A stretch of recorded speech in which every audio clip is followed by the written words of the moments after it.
Duas perguntas sobre evasão. Então, essa questão da desistência antes da conclusão do curso é uma constante nos cursos de educação à distância. Como vocês estão enfrentando esse desafio? Que tipo de estratégia está sendo usada para aumentar a retenção no curso? Como aumentar o engajamento?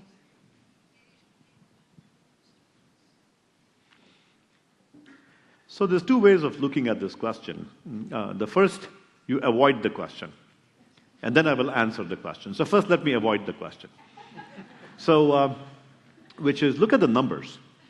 If you go to a traditional university today, I'm not sure what percentage of students apply to USP, University of São Paulo, and how many people get admitted. But at Harvard, for example, this year, for every 100 students that applied, only 6 got in. 6% get admitted in some of these universities. And then you take those 6% and you work really hard to make all of those 6% pass through Harvard. What edX is doing is edX is completely democratizing education. We don't have an admissions test. So anybody in the world can come and take the course. It's true democratization of education. Doesn't matter what your background is, what country you're from, how much money you have. It doesn't matter what your race is, your religion. Doesn't matter.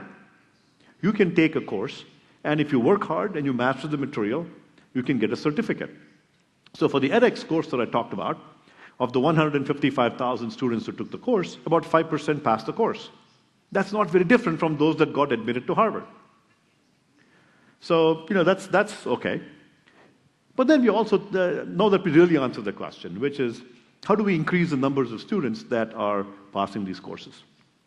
First of all, it turns out that depending on how hard the course is, the numbers that pass the course are much higher. For the circuits and electronics course, which had differential equations as prerequisites, 5% passed it. But we have other courses, I won't mention what those courses are, but we have other courses where 20% of students pass the course. And some of these are great universities.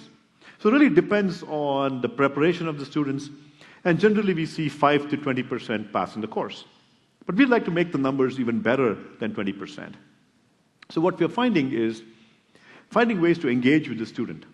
So one thing one professor did was every week he would go to the discussion forum and see the difficulties students were having.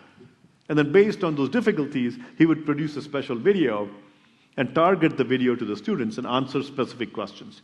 So we think that targeted discussions like this, targeted tutorials and help will increase the level of, increase the outcomes for all the students as well.